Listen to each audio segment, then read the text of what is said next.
Okay, good evening, people, and welcome to the Timberlane School Board meeting.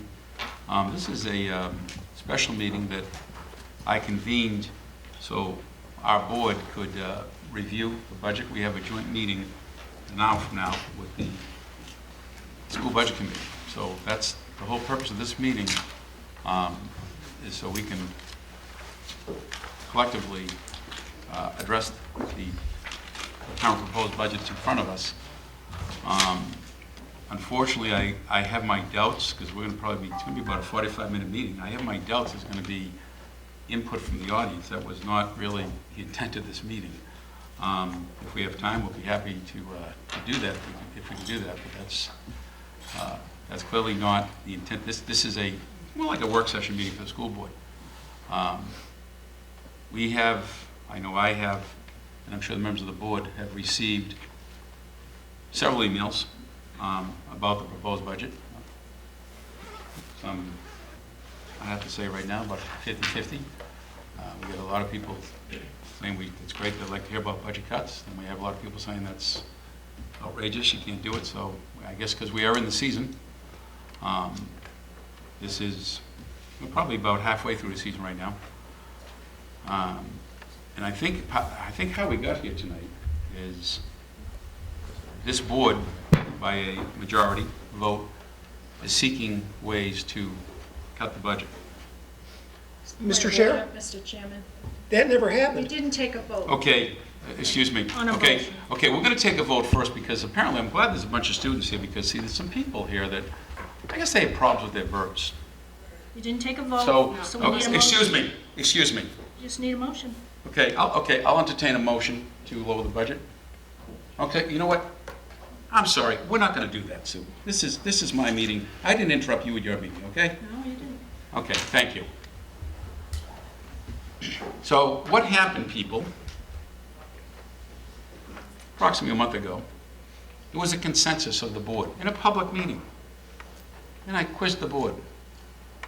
And the board, by a 5-4 margin, said yes, by a consensus, we would like to lower the budget. So Peter, save your breath, please. Well, you're telling an untruth. I'm not telling Peter, There was no consensus. I've reviewed those minutes. you can review the minutes, Peter. excuse I've me. reviewed the Peter, video. Peter, Why are Peter. you insisting on doing this, Brian? because I'm right. You're Are not. you saying that didn't happen, Peter? I'm saying on September 21st, Okay. by the way, we held a discussion, and after we pulled the room, there was no consensus. There was a There consensus. wasn't even a 5-4 consensus. Okay, you know what, so, here's what happened, and can I continue with the meeting now? Thanks. So what we did, and by the way, the vice chair and I, we have routine meetings with the superintendent in preparation of all our meetings. And we've been going back and forth about different ways that we can reduce the budget. I didn't exactly come up with this term by myself. So we've been working, I believe, together as a board to accomplish this. The Budget Committee followed our lead at the last meeting and followed suit of the school board. And I recognize later on tonight they want to hear more about why we came up with that number, how we came up with that number. And I'll give you a brief synopsis how I came up with the number. Last year, the fiscal year that ended June 30th, 2017, the Timberlane Regional School District ran on $67.2 million. That was the actual cost to run the entire district. So we used that as a starting point, because what happens is obviously that was a hard cost of running the district. Didn't include any money for surplus. And as you go forward to the following years, you have to make sure you have monies in there for contracts, whether they're teachers' contracts, support staff contracts, increases in retirement costs, increases in healthcare costs, general operating costs of the district. That's pretty much how the first number we came up with. It wasn't exactly that I used a dartboard. Now, historically at Timberlane, and I've looked at the last 5 years, there's a process where it goes back and forth between the school board and the budget committee.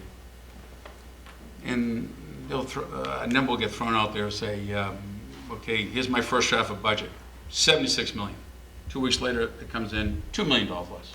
And this has been going on. This is all public record.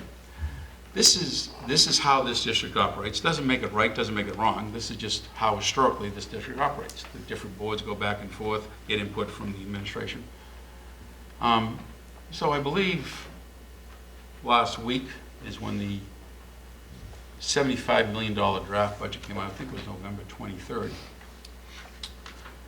I'm not sure anyone in the room, whether in the school board or in the budget committee, felt that that was going to be the real number. Everyone's expecting, well, that's the number of the night, 75 million. I've shared conversation with the superintendent. He felt the real number was probably going to end up around 73 million. But this, again, is the first draft. So we are now, at the time, probably my last conversation with the super about the budget was probably 2 weeks ago. So we're in mid-November.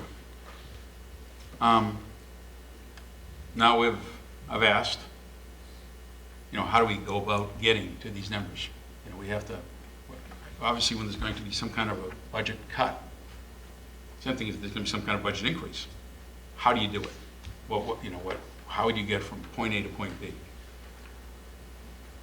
So I think what has a lot of people alarmed here tonight, of which the people in this room, is there's a number of $5.5 million to get from, I guess, 75 million and change down to about 69 million and change. Now this piece of paper, which wasn't generated by anyone on any board, it was generated by the administration as a one way. There's all kinds of ways to hit a number. So I believe this was the administration's first cut at saying, hey, listen, this is, if you are going to if you're looking for a $5.5 million cut, this is what I think it looks like. So we as a board individually, I guess, actually it's the first time as a board we've met since this document has been generated. We haven't even had the opportunity to discuss or address this as a board, individually or anything. I will share with you one that I thought was a little odd because I know that it's probably different because we're a different board. Every spring there's a different board. I appreciate the effort of Dr. Mitchell and the staff to put together one scenario of a budget cut. But there was like a small item on here, for example, that because I spent, I think, an hour and a half with the superintendent the day before Thanksgiving, and there was something on there that just was, hey, there's ice rink, pool rental, ski training. He said, what do you think of that? I said, well, how much am I that? Well, it's between 40 and 50,000. I said, well, that doesn't really make a lot of sense to me. So that's not the kind of, I recognize that small dollars add up to big dollars, but we just said it. It was a working conversation between myself, the superintendent, and the business administrator. That item did not make a lot of sense to me. It's on this piece of paper. The board can do with it what they want, but I just want to share with you people here that our goal tonight, at least my goal, and it'll be the will of the board. I don't think anything's going to come out of this meeting. That this is we have to absorb this budget and prepare ourselves, and as we go an hour from now and meet with our fellow board members from the budget committee to discuss a joint meeting what's the best way to proceed.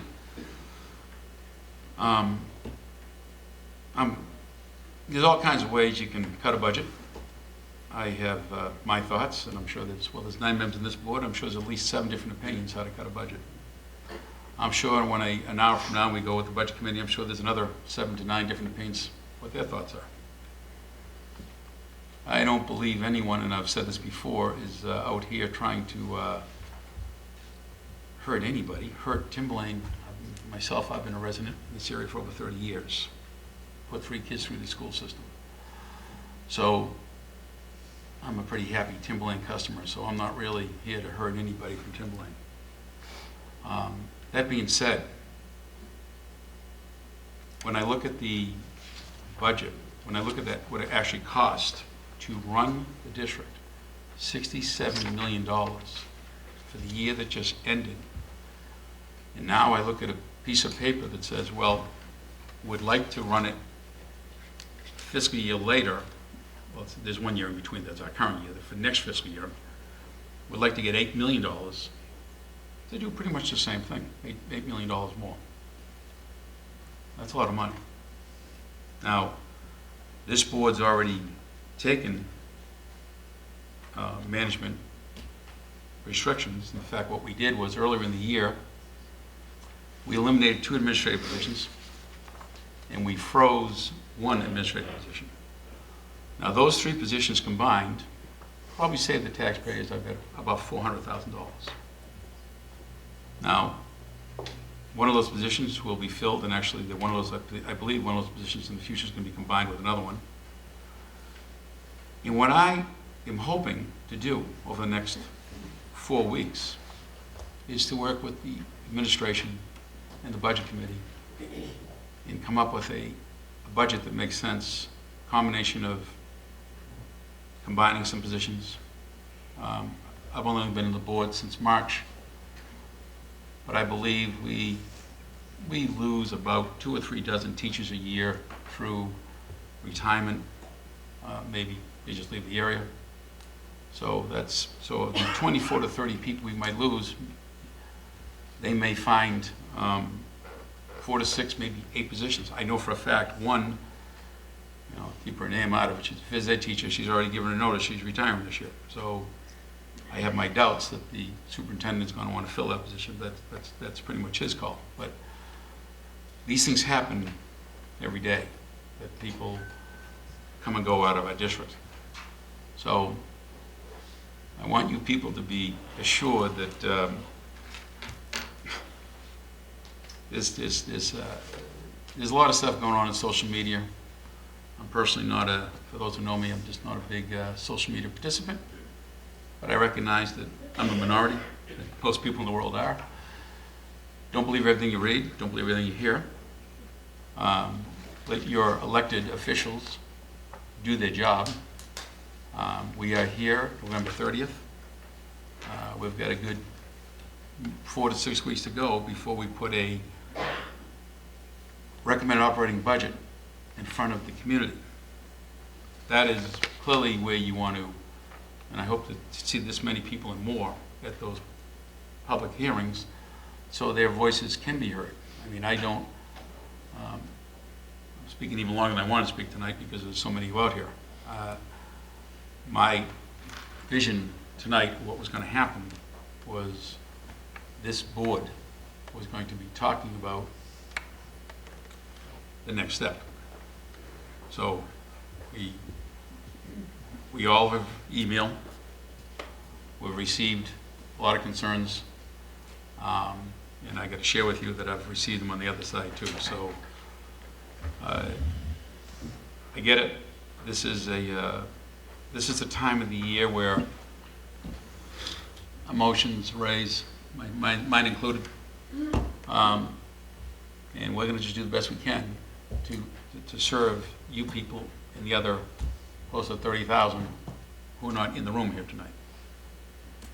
So I guess with that, I would like to ask the superintendent if he could just walk us through, if it was you, Dr. Mitchell, or if it was Jeff, to walk us through some of these projected cuts.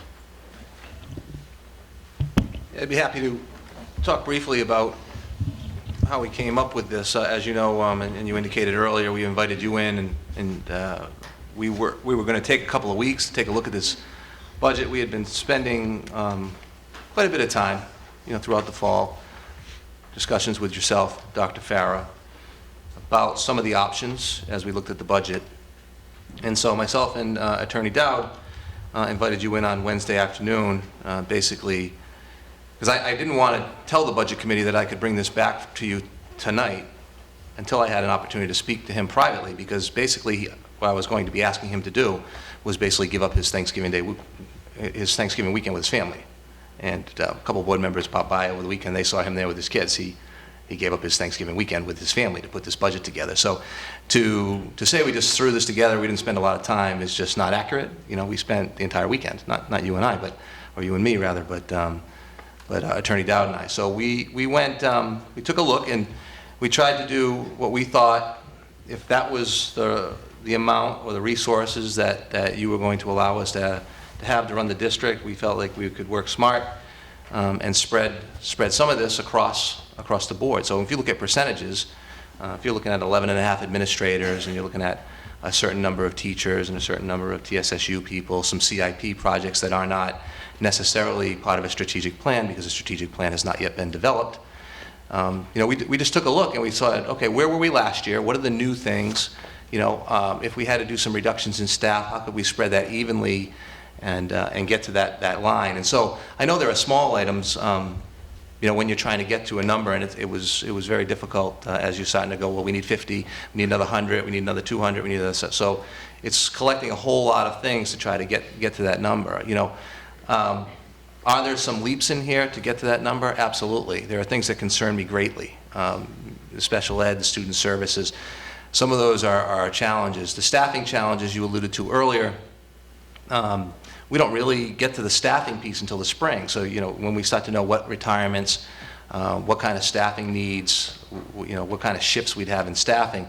So that's a best guess in terms of making the numbers work, but where will those positions be, and how will you staff the administration, how will you provide the support, and those sorts of things. Those are all things that, sure, we have plans, and you alluded to some of them about combining positions and doing different things, but they're not etched in stone because we obviously are awaiting retirements, and you're right, some people leave for different reasons, spouses move, jobs, people shift, those sorts of things. But we felt that if this were if this was the number that you gave us to operate on, we felt like this would be one way, and you alluded to it. Obviously, there are many ways to get to this number. This was one way to get to this number. I felt like this was the fairest way across the board of spreading them out. Now, you know, people will say you can't please everybody, and obviously sometimes equal dissatisfaction is the goal. You know, you really, you know, something on here is near and dear to everybody. It's not just about the teachers or the support and those sorts of things. So that was really how we went about it. And then and when we talked, I said, you know, I was perfectly fine with you directing me to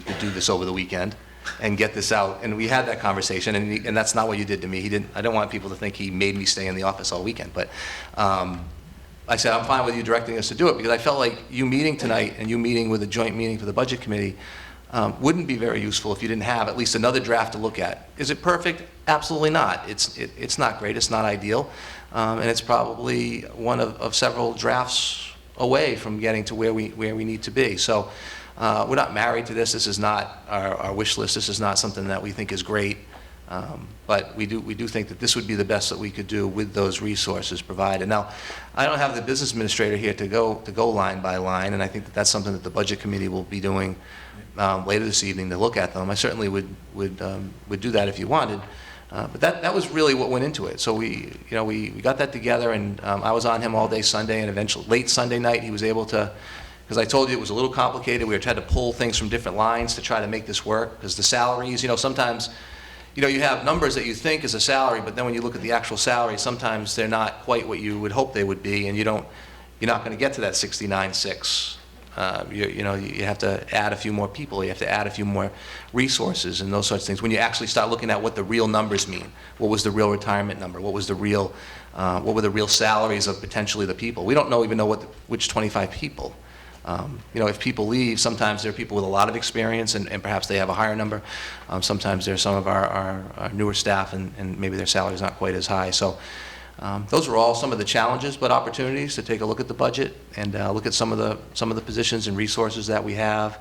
And you know, and like I said, we kept our word. I wanted to get that out I really wanted to have it out Friday or Saturday, but we really just didn't get it done until late Sunday night. And people had a chance to kick and punch it all week, and here we are, you know, on Thursday night, ready to talk about this some more. So. Sure. And that's pretty much, before I come up to the fellow board members, that's pretty much generally what we talked about. That it's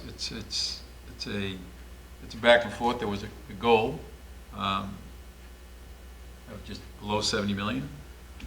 As I said to you the day before Thanksgiving, if that number went up a million, life goes on here, but you have to have a starting point. And when I have served in this capacity for the town of Atkinson, some board members will actually sit back and say, well, my goal is to level fund. My goal is to put it up 2.5% because that's the rate of inflation. So I've served in that capacity in several occasions. So what we have in front of us right now are, well, it's a snapshot, and it's, I don't want people looking at this on either side of the table thinking that that what's ever on any one of these pieces of paper is cast in stone. You know, I think we're, like I say, I have received, and I'm used to that also, I received several correspondence from people who are happy to hear that, A, that we're actually dealing with trying to get two boards to work together, B, that you're actually dealing with cost, and you're always going to have people, as you should, who are concerned about what happens if that happens. We're aware of it. You know, I'm aware of it, but I also have to admit to you that there is a number, and every family has a number. You know, that there's a number that you just we realize the assets that we're talking about here. You're talking about students. You're talking about your school. Your number one asset in the community. That being said, I try to look at it, compare ourselves to other districts in the state. I don't care what's going on in Arizona, Florida. How does New Hampshire, you know, how do we run our public education system? Those are usually the people we like to compare ourselves to in terms of, you know, number of teachers, whether it's number of administrators. But the other thing I want to share with you people, because I'm a dad also, that I've been hearing this, that, so I guess I have to defend a couple members of my board, that there may have been a mention, but there's been zero conversation on the Timberlane School Board to date of reducing classes, eliminating programs. I'm not saying that can't happen, whether it's this year or next year, but to date, that hasn't happened. Now, I do know that there is maybe private conversations happen, but since March, someone would have to show me that that there was conversations about, you know, well, I'm the father of a teacher, so I'm well aware that, you know, it's much better for a teacher to have no more than 20 kids in their class versus 8, 9, or 30 or 40. So I have a little bit of what I'm hearing from other members of my family. So I get it from both taxpayers and also as well as certain members of the family. So I hear a lot and I listen a lot. And I will tell you that the board, that I know that there's a bunch of different opinions on this board, and that's as it should be. We represent 4 different towns. We come from different walks of life. I don't think you people realize there's a pretty strong board here. You've got some pretty strong individuals who are serving you to the best of their ability. And whether I agree with them, I have respect for my fellow board members. Now, we're going to do what we can. And well put, as Dr. Metzel said, I'm not sure that's a good goal, but how do you put that to have, what was it to Well, could I just for a second, because you did mention a number that Yep. I want to talk about. So first of all, obviously, I don't write goals that I have no intention of meeting, right? So our goal was to strategize, obviously, with the school board to look to ways to be more efficient, lower the budget, those sorts of things. So each year, I've done this 6 times now, and so, Chairman Boyle, gave me a different lens to look at things, and he indicated earlier it was about spend, and we've talked about it a number of times. 2 years ago, we spent around $65 million. Last year, we spent $67. We're on a pace this year to spend close to 70, so it's a little higher. It's probably 69.8, and I had asked Attorney Dow to give me like a halfway, like, what do you think? So that's a guess. I don't know. It could be 69. So this is how I got to the next number. I was like, well, if it's 69 this year, it likely would be 71 next year. And then everybody's like, oh, that's your plan, $2 million a year.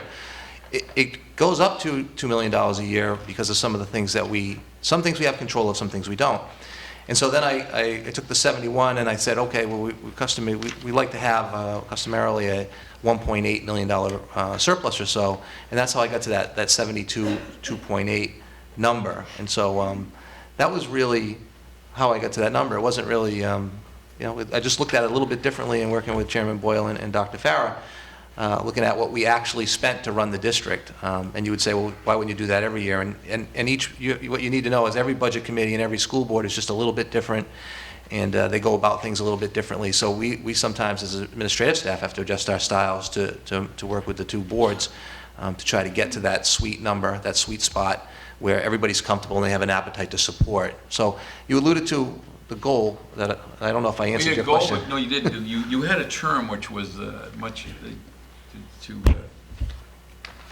mutual dissatisfaction. Oh, yeah, or something. it's equal dissatisfaction. Thank you. Equal dissatisfaction, because it's an interesting way to put it, but unfortunately, it does come down to something like that, because I can tell you, this board, and an hour from now, the board, we can't be everybody to there's no unlimited resources. We will do the best we can with what we have, and what we have is, I don't know, 90+% locally here. There's no magic state and federal money. It's us. We're the bulk of the money. So these are our kids. These are our families. So that, as it should be.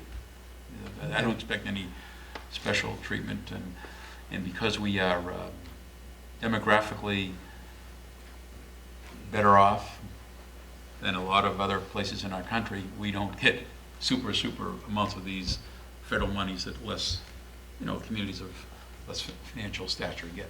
So we should be happy that we live in these communities versus disappointed that we don't qualify for more federal funding. But anyhow, we are the problem, we are the solution. So with that, Kim. Can we open it up to some questions? So I think what I just heard you say is that the proposed budget that you presented to BudCom was $75.1 million, but your budget number is $72.8 million. Is that not what you just said? And you're both aware of this because I shared this with you on several occasions. I asked to people, we sit with departments, and the departments is a very small part of the budget. It has the lion's share of the budget really has to do with salaries and benefits for actual people. So when I kept asking the same questions that Chairman Boyle was asking, when we pull the number together, we pull the number together, we pull the number together. So when we pulled all the numbers together, it came out at 75.1. So I always have a number in my head that I think, in my conversations, like I indicated earlier with Chairman Boyle, kind of changed the lens. I looked at things a little bit differently, and that's how I came up to that 72.8 number. I felt like that was pretty much where we are today, and spending appears to be a little bit higher than the 69 that I was predicting. It looks like it's going to be closer to 70. But that's how I arrived at that 72.8 number, and and was going to the budget committee meeting the other night after we pulled all the numbers together, and I knew we were going to start to reduce the budget. Like Chairman Boyle indicated earlier, there's lots of ways to do this. You start low end and work your way up. You start high and work your way back. We've done it both ways over my 6 years here. And so that's how I came to the 72.8. I wouldn't say that that's my number. I would say that was a number where I thought, based on spending and based on the increment, the increases that we don't have any control over, that's about where we would be without any sacrifices or reductions to the current services. Okay, great. You also mentioned retirements, about the fact that we don't know those till the spring. Isn't it a requirement under the TTA contract that retirements have to be submitted by January 1, or teachers lose those retirement incentives? We've moved that date on several occasions with the board for different reasons, when there was budget concerns or if there were buildings that potentially staff could be shuffled. There is an agreement with the collective bargaining agreement. Some people are eligible for those benefits, and that date is important to them. Some of them are not, and that's the buyout. It's not the retirement at the state. It has to do with Timberlane benefits.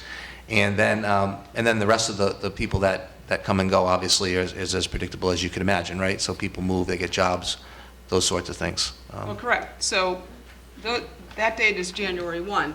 I think the date the budget has to be posted is January 4. So those are important dates, because if we're talking about potential cuts here, that could happen one of two ways, or one of three ways, is through attrition, retirement, or layoffs. If we know that those retirements are there, then those cuts are not layoffs. They become retirement or through attrition. Do you have any retirements other than the one that we're aware of that you've been notified of? You typically get notified of them because you have to accept them. So you would get them. The question is, do you have any that we have not yet received, that you've I received that bring you've them- not brought forward to us? I bring them to you as soon as I get them. I don't hide them or hold them. I'm Yeah. just. So the answer is no. So the answer is no. But you would expect typically to get the majority of retirements by January 1? We get a flurry of them right after Christmas, that week right before the New Year's, that vacation week. That's typically when a lot of people put them in. Some people put them in early if they've already decided, but we typically would get, that's where we get the lion's share of them, really is in that week. And so, I don't know if, like I said, we've moved the date before for different reasons. So comparing year to year, but I would say that typically we get the most of them that last week in December. But who moves the date? Because isn't that contractual by TTA? School board moved the Oh, date. Well, why would the school board want to move the date later when we would, at this point, know those retirements before we had to post the budget? Why would we want to move the date? You typically would move the date if there were some unforeseen circumstances that may force people to retire or want to retire that they normally wouldn't have. Like, for instance, Well, if- that would be an exception to the TTA contract, It's not on a a movement of the one-by-one. date. Is that not correct? It's on a one-by-one basis. It is on a one-by-one basis, and Yeah. it's an exception on the Right. TTA. that's not accurate, Dr. Farah and Mrs. Green. We moved the date for the Sandown people, and that was wholesale for anybody that was interested. So that's not accurate. But that would be by the school board's decision. I said that earlier, yeah. All right.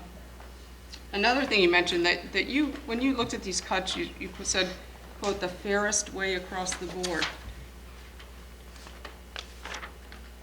So the cuts were not, I'm trying to understand, if I were going to make cuts of this magnitude, I would be cutting to look at how my staff would have to be reorganized such that I would continue to provide the best service to the students with the staff I have. So I'm not really understanding. So could you explain to me, you've got admin here, and it looks like 8 lines, but 11.5 total. I don't understand the difference between those two, and I'd like to know specifically which admin lines are being cut here. I'm not at a point where I can tell you which administrators are potentially administrative positions that I would cut. I can't tell you at this time. So we're expected to make a decision on cuts that we have no idea if this is a elementary, middle, high school cut, if this is an assistant principal or a principal. You being who? The school board? The It's school the budget committee is the one that puts the budget together. But the staffing by law is done by the superintendent, not by the school board. So we're going to have to do this in essentially a black hole, saying that there are 8 administrators and we don't know where they're coming from. What about the teachers? Could we have some idea of whether those are elementary, middle, or high school teachers? Again, I need to see, we'll have to reorganize when we find out exactly which are vacated, because the best way to do this, and you had mentioned it earlier, is through attrition. So if there are positions that are open because people left, that gives an opportunity to shift staff and move people around, and that will be contingent upon what building, staffing needs, personnel, and again, telling people that they don't have a job or potentially don't have a job in November and ask them to work for the whole year is really a poor practice. So we're hoping that attrition will help, and retirements and those sorts of things would help with these challenges in this particular budget. I would disagree that that is, quote, poor practice. That is common practice. Have you been the superintendent of a school district before, Dr. Farah? No, but that is, I'm in higher education, and I can tell you right now, contracts are not renewed, and those faculty are expected to work. Those contracts aren't renewed in December, and those faculty continue working. So I We don't. have an April 15th deadline by law. Right. That's right, by April 15th. April 15th is the law. Yeah. That's the law when you have to notify. but you're expecting us to take a look at large cuts in staffing with absolutely no rationale for this sort of cut, for which our decision is to be based on. Is that, Uh, am I incorrect? What decision are you talking about? So the Budget Committee is making that decision? I did spend a great deal of time with Chairman Boyle on this on Wednesday afternoon. Okay, Yeah, that's yeah. fine, but I guess we'll discuss it more in the joint meeting with the Budget Committee then. Can you explain, though, why, if it says 25 TTA, parenthetically, you have layoffs, approximately 50? Can you explain that? Yeah, typically, to get the savings for one, and it's not an exact science, you typically have to lay off two. There are unemployment benefits and different things that the business administrator could probably talk to you more about the actual numbers. But in terms of trying to get savings based on layoffs or reduction in force, it's typically a 2-for-1. Do we have unemployment insurance? We are not. We are privately insured, which means we have to pay it. So we're self-insured. We're correct. Thank you, Chairman Boyle. We're self-insured. Self-insured. Okay. Any board members have any other questions? Budget. Mrs. Green. Yes, thank you. I see that there is a cut of $360,000 from private tuition and other high school in special ed, and also $40,000 cut from private tuition on the elementary level. So could you explain why those were cut? Yeah, those are lines that I could not explain to you. The business administrator will probably have to explain to you how he arrived at those numbers with the help of the special ed director. But those were areas where I asked him to find money, and he would probably be able to do a better job explaining to you exactly what that means. So you don't know, you don't have any idea about that one. I Okay, asked the what business about- administrator to find a certain amount of money, and those were lines where he found the money. He could explain to you exactly what they mean. And you didn't ask him? Because that's a pretty dramatic amount of money, and I'm wondering if that represents students we know who have graduated. No, it doesn't represent students that were graduated. Those are some of the areas, that and student services, which I have great concern that I'm not quite sure we'd be able to absorb those cuts the way that they're on that paper. If we had to, we'd have to find a way. We don't have a choice. Getting to 69,599 from 75,1 was quite a challenge, and I'd asked him to find money in different areas, and so he was able to find that. I'm sure when he gets an opportunity to respond to that, he'll let you know his concerns. So you have concerns about it without knowing anything about it. So $100,000 from student transportation, could you explain where that's coming from? Again, that's the same as the previous. I said find some money in transportation, and that's another line that it gives us great concern. I'm not exactly sure how he's going to get $100,000 out of that line, but again, I asked him to find money in transportation. So you have a business administrator working for you. He worked diligently over the holiday and didn't confer with you about this whatsoever. So you come to this meeting with no answers. I gave you the answers that I have, I wouldn't say no and Chairman Boyle, thank you. There aren't no answers. Again, there are details that a finance director or a business administrator or a CFO would answer, not necessarily superintendent. Mine is a much, I look at lines and ask him to find money. He finds a way to find the money. That right through retirement, right through any of those lines that he's able to reduce, those are formulas that he uses to find the money. Very good. And he finds the money and you worry about it. That's the way it works? I worry about all the cuts, Mrs. Green. Thank you. All right. Dr. Mithel, I think, just noticing that now about the student transportation. We're expecting that to go up, correct? Because we're going out to the bus contracts? We are. There's two types of transportation. There's the special ed transportation, and then there's the regular ed transportation. We have industry standard tried to budget a number so that when it goes out to bid, we'll be able to accept a bid. I can't remember the exact number, if it was 18% or 17.5%, I think was what he was predicting is potentially what the increased bid would be. We're hoping, obviously, that the bids come in quite lower, and I think even Mr. O'Neill the other night said, obviously it would be great if we came in $400,000 or $500,000 under what we budgeted. That would certainly be money that would go to surplus, but we have to budget for it based on the fact that we know what we have a pretty good idea of what we think the bids will come in at. So it's really a best guess in terms of that line. But I think the 100,000 you're looking at has to do, that's out of special ed transportation. Okay. And if I had to guess the first probably 12 to 20 line items, were these items that were laid out on the CIP? And then, those are? Do you want to hear from me or do you want to hear from Mr. Sherman? Mr. Sherman would be fine. As the CIP chairman, I can tell you that the first, all the way down to high school science lab, those were the cabinets and the refurbishing of the lab here at the high school, 66,000. Those are all in the CIP that we presented both to the school board, to the budget committee. Those are all CIP requests. Okay. So from there down is not. Mr. Bealow. Thank you.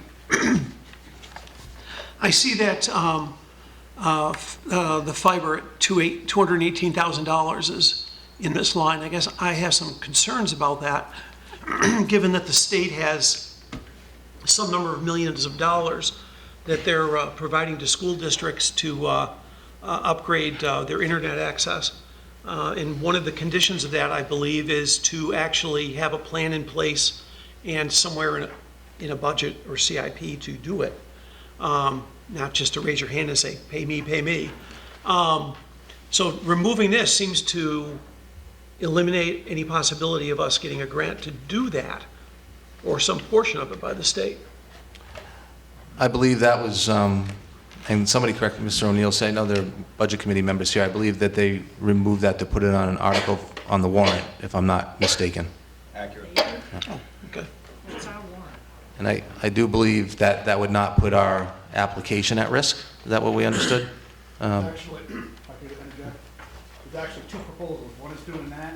Also, the other one is to enter in a finance agreement where you can turn around and lower the initial $218,000 cost and finance it over a couple of years to lower the operational cost impact. A lease purchase. Correct. So the budget committee is You recommending. can design the contract such that you can accelerate it. If we were able to apply for a grant and it was rewarded, then we can turn around and then exercise that option on the lease agreement and buy out the contract at that point with the funds that we received from the grant. Okay, so- Excellent. I just don't want to misspeak. The budget committee didn't put it on the warrant. They were recommending to the school board to consider that for an article for the warrant, correct? Yeah. That is yeah, correct. yeah. Thank you. That was going to be my question. Thank you. Warrant article. Yeah, thank you. In anticipation of the next meeting in a half an hour, have you, because we haven't chatted since the holiday, so, do you know if there was another, say, $2 million put into this? If this 5.5 went to 3.5, have you gone through some kind of exercise like that, or just waiting to see what happens on the boards? Well, we generate scenarios that potentially, and don't underestimate Chairman Boyle's ability to text. You text quite well, so don't. We communicate back and forth quite a bit. But I think, again, whatever we place value on, and we place value on people, and I've said it many times, buildings don't teach children, teachers do. So, obviously the value is in the people. So, and as we start to restore, if you were asking for my recommendations, I would be looking to restore people. And so we have to do that in a systematic way, that we continue to have the right people in the classroom with the kids, and then we have the right people supporting, whether it's TSSU or administrators supporting, and then, something that that the community has an appetite that they can support, a dollar figure that they can support. And so we have looked at a number of ways, but it's, we don't have a third draft already put together or anything like that, but obviously the emphasis would be on restoring people. Okay, thanks. Well, what I would like to do is, well, we still have plenty of time on the clock here.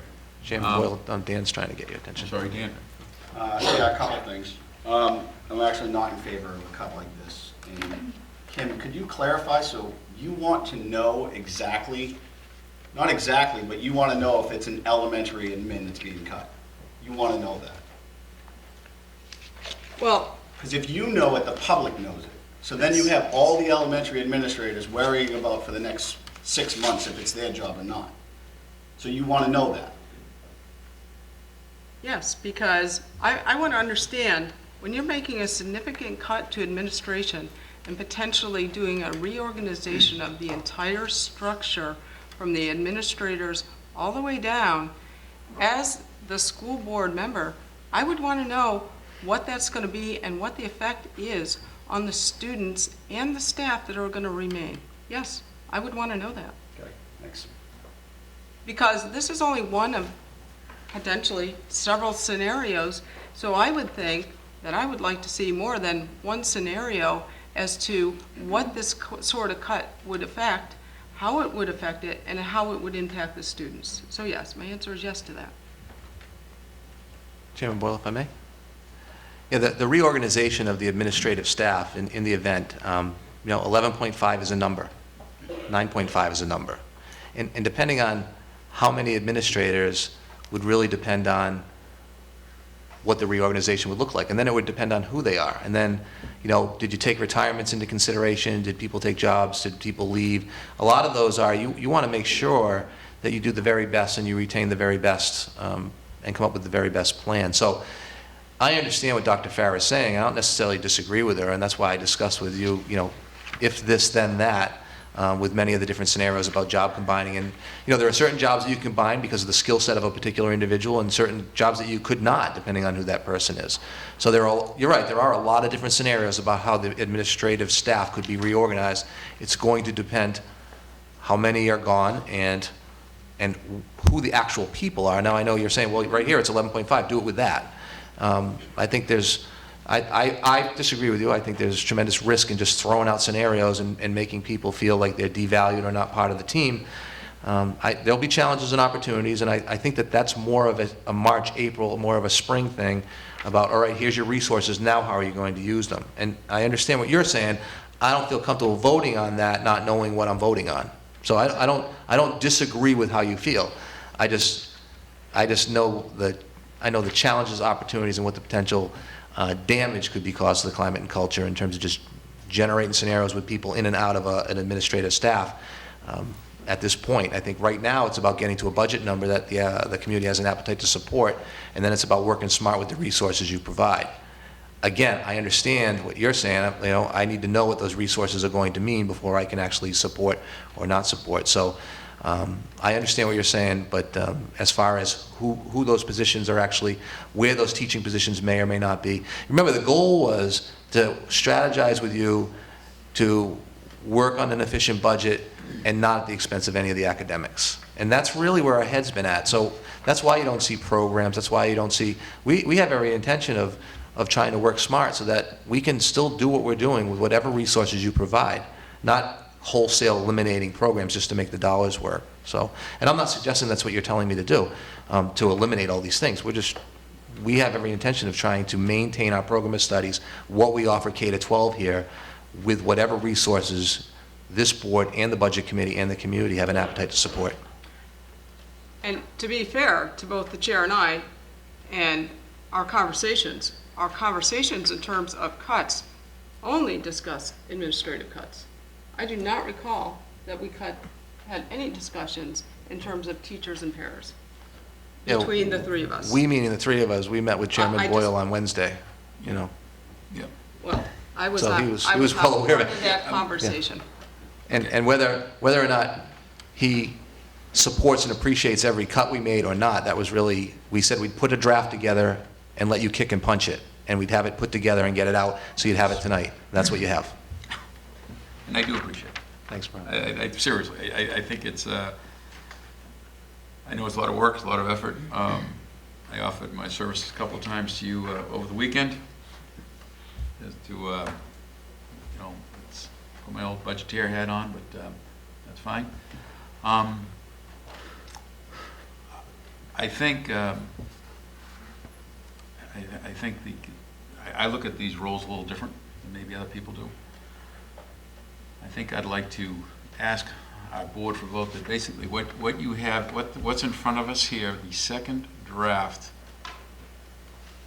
I see numbers went from, first draft was 75,106, we'll call it 69,6.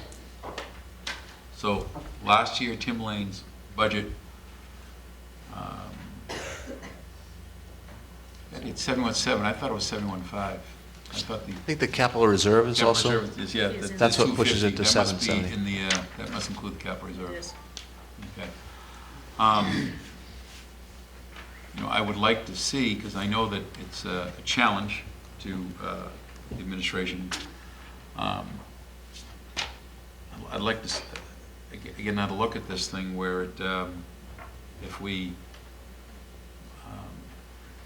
I'll ask for a vote of the board to go from like a 69.6 up and adding $1 million to that, because I'm sure you're probably looking at staffing. Because I think the other thing that has occurred in the last 4 or 5 hours, I have sat down with myself and Dr. Farrar sat down with Sol, Leslie, and Kidder, they're a firm out of Salem. Actually, they used to be counsel for Timberlake. Didn't know that until we met there that day. And I want to run some things by the superintendent before it's, because it makes more sense to me to have him see what we do, because I don't have any written opinion yet. They haven't issued anything in writing to me. They're going to, so I didn't have anything to bring to the board tonight. But I think it affects what we're proposing to do. And when I say we, I remember, you know, I recognize it's not it's the board by vote. So, because there are certain things that happen from a legal standpoint once certain positions are changed, reduced, positions have certain legal rights. You have positions in this district that have nothing to do with what I'm talking about. You're like your teachers are already collective bargaining agreement by themselves. That has nothing to do with us. You have a TTA support group. They have a separate union. Again, that has nothing to do with us. We don't get involved in this stage to do that kind of stuff. But administrators are they're administrators. They're not a unionized group. They have rights, protections by state laws. So I got some feedback from Sol, Leslie, and Kidder that I'd like to run by the super before we go with another round here, to make sure that we're on the same page. And I didn't have the opportunity yet to speak to Timberlake Council yet. I kind of ran out of the holiday myself. So, but I think as we're getting ready to meet our fellow board members here, I personally, because this process is numbers. I had mentioned to the superintendent, I personally think that our number was, I knew going in it was low. I knew going in his was high. That's kind of how, for whatever reason, this is how it works. And I was trying to bring this to a head sooner than later. My goal is obviously not to get a bunch of people either super excited, because I'm not trying to lower anyone's tax bill, you know, and because I can tell you, in a long term, Timberlake is going to have to make some serious investments to facilities. I personally think you have to make some serious investments in your staff also, but you have some facilities I think that we have to spend some money in, and I know that that's going to be happening in the next couple of years.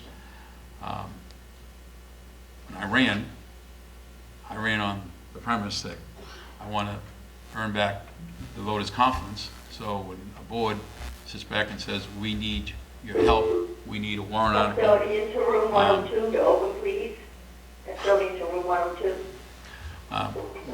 We are going to need our voters' support to pass any type of bond, besides the operating budget. I'm sure we can get an operating budget passed, but I'm looking down next year, the year after, and where I'm trying to look at the big picture here. So, and I know, again, as I mentioned earlier, where there's 9 of us up here from 4 different towns, and we have different ideas of what should be in this budget, and collectively, hopefully, bring something to you people and those at home watching that makes sense. And the majority of people will agree with us. We clearly are here to support the district. We will continue to support the district. Historically, the boards have supported the district, and historically, the voters have supported the district. So, as I know there are some cuts that will be proposed that will be, as Dr. Metzel said, they'll be painful to those, and we're going to try to keep those to a limit. But I unfortunately can't. I don't think anyone, even on the budget committee, the $75 million budget that was proposed, I think was also a draft. It wasn't a budget that it was, we're talking about a $5.5 million cut. That's a $5.5 million cut from a budget that was almost a fairy tale, quite frankly. This is historically how they do it. And whether we collectively agree with it or not, this is how the process works, and has worked in the most recent history. And I know it's got to be frustrating for the administration, because they working overtime here trying to put paperwork together for 2 boards. So we ain't always on the same page. So I understand that. And we both these boards serve this group as well as the others. Before I call, Mr. Sherman, do you want to say something? I just wanted to clarify your original point, if I could, Mr. Boyle. You said you'd perhaps be willing to entertain a motion Yes. to add $1 million, $1 million, you said, Yes. onto that 69,599, so it would bring it to 70,599,955. Are you willing to entertain that motion? Yes, I am.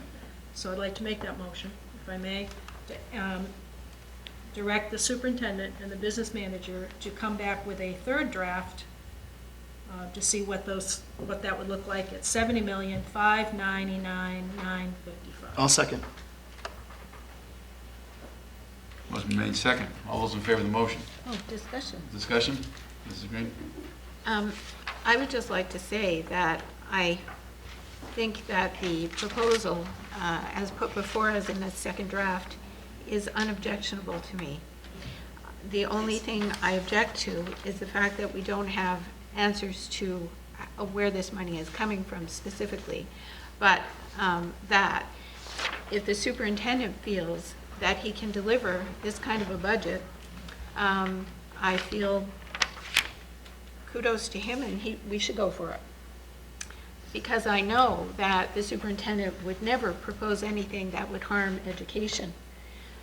We remember this big target, and I know that he's not going to make any proposals that are going to harm education. So therefore, I'm all for the proposal that he has given us, and I commend him for it. Well, The only thing I'm not happy about is that we can't have specific information about where the money is being found here. But No, I other think, than but that- in fairness to Attorney Dowd, like, let him, he can let you know exactly how he got to those numbers, and later tonight, if that's a question at the Budget Committee. okay. Right, I mean, I think we're beating a dead horse there. I told you how we, how we came to that number. Again, I will tell you that, in all due respect, Mrs. Green, that what's also not on here, which I'm well aware of, my goal is to bring, well, obviously, it's just a personal goal, and see what the board's goal is. I'd like to see a budget come before the voters that's less than last year's budget. You've got to keep in mind that by itself has cuts in it, because you have dramatic increases, legit increases in state retirements. You've got increases in health insurance, so that has to be factored in. Contractual Contractual arrangements that the voters have almost $1 million. they've already agreed to. So, so to me, I know that it was always a personal goal that, and obviously I needed support of the board, but to try to limit the impact on the services, limit the impact on the voters, and show the voters that we also hear them loud and clear, that we can't be everything to everybody, and we just, we can't just because it's someone will give you a legit proposal, might make 100, 200% sense, but we just can't afford that particular service. Mr. Gillo? 2 questions. First, for Mrs. Belcher. I'm sorry, I might have missed a sentence in the beginning, but are we legally in session right now? Okay, I did hear that. Okay, good. I just want to make sure we were before a motion went forward. Second thing is I want to make an amendment to the motion to raise that to $72,800,000. 72. What was the number again, please? $72,800,000.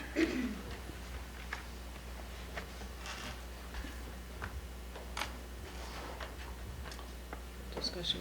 Discussion on the amendment, Dan? So actually, on the motion as a whole, Dan second. I think what we mean is to recommend to the budget committee. Correct. That's correct. Well, I mean, it was worded to tell the superintendent to come back with a budget at 70, whatever the number was. It's really to recommend to the budget committee. But we will be able to do that as a board half an hour from now. Well, No, we should be recommending to the superintendent that he come back with a budget of that number, because the Okay. school board has a budget, the budget committee has I a agree. budget, and both budgets go to public hearing. Okay. So there's a motion been made, and seconded by Mr. Guy, to amend, to go up to $17,800,000. All those in favor of the amended motion? That's 3, 4, opposed. 4, did you, Sue? Were you? It's not up. 1, 2, 3, 5, opposed, abstentions? Okay, motion fails. Amended, I abstained. okay, abstained? Can I have the three in favor? Thank you. And the board, and the third is Dan. Thank you. Okay, we're back to original motion. Could you read the motion again? What was the motion, Mrs. The Belcher? original motion was by Mrs. Sherman to increase the kid records committee and the business administrator to come up with a third draft at, if I'm correct, $7,599,000, and I think the last change. 955. So the third draft, okay. All those are in favor of the original motion? We have, can't see you right down there. 1, 2, 3, 4, 5, 6. Okay, opposed? 3 opposed. 4. Donna, Peter, Dan, and Stephanie. Okay. Motion passes 5 to 4. So we'll tell the budget committee that. Yes. Okay. It is 6:30. We have about 10 minutes left, and I'm looking at all these people here. And I'd love to be able to pick out, how do we do this? Well, I have three individuals who did express an interest. They can Sure. start from the back. You might want to consider them first. That'd be great. Oh, right at the top of the list here, Ryan Richmond.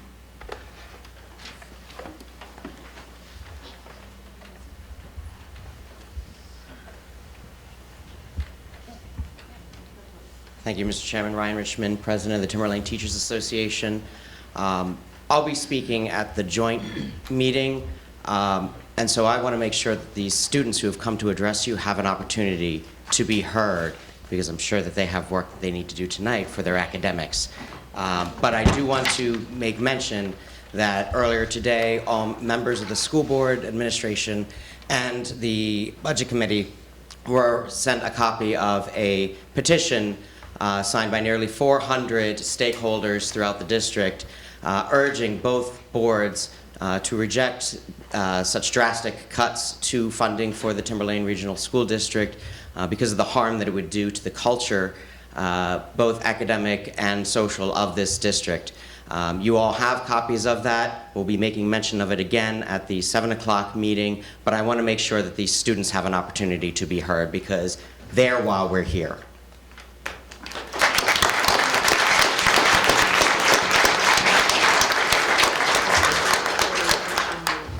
Laurie Hirschenroder.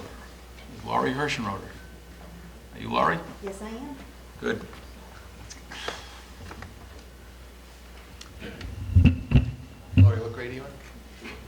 Hi, I am the president of the TSSU. I will be speaking later tonight. I would also like to take the time to give it to the students. They deserve Okay. every word they have to say.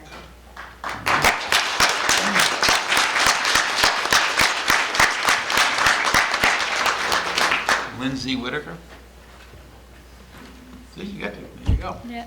Patience paid off. Hi, I'm the co-captain of the Timberlane swim team, and I just wanted to say that we all, everyone from the Timberlane swim team came here today to, because we don't want this team to be defunded. The budget for the swim team should not be cut because we are a great addition to the school and a successful team. And without the support of the school, we would not be able to run. This team was founded in 2010 by 3 freshman girls and has now grown into a team of 20 girls and 6 boys who are all good student athletes and great friends. This team has the highest GPA at Timberlane, and we serve as a good example of how to balance school and sports for other teams.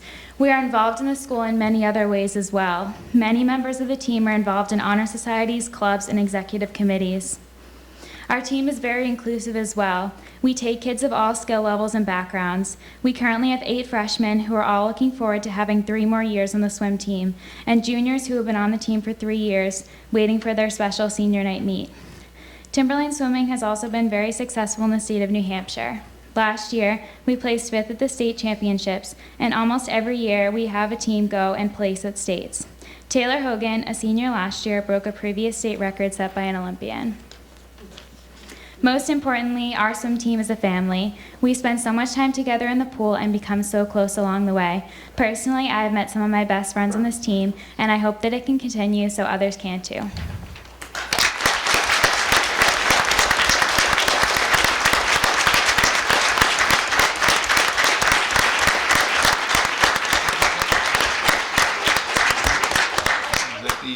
Was that the only student group that had a few words? Was that it?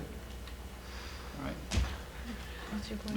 Yeah, I'd just like to point out, and to clarify a point that Mr. Boyle made before, that it's not a $5.5 million cut. What the draft 2 is actually a $2 million cut from the current operating budget.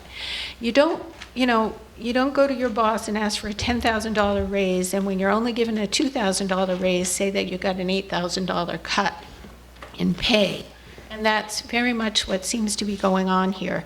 The superintendent asked for $3.5 million more than last year, and the board said, come back to us with a budget that's $2 million less than last year. So it's a $2 million cut that this draft 2 was reflecting. So to say that it was a $5.5 million cut and that it's drastic is unfair and inaccurate. Thank you. Thank you. And before, 1 second, Peter, I just want to thank you, by the way, thank you especially for the students being here tonight. That definitely makes it all worthwhile when the students are here. I can assure you that you are not going to see any cuts on any athletic programs. That I can tell you right now.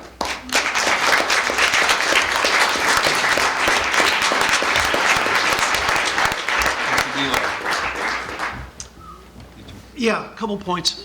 First, you can't guarantee that, being only one vote of this board.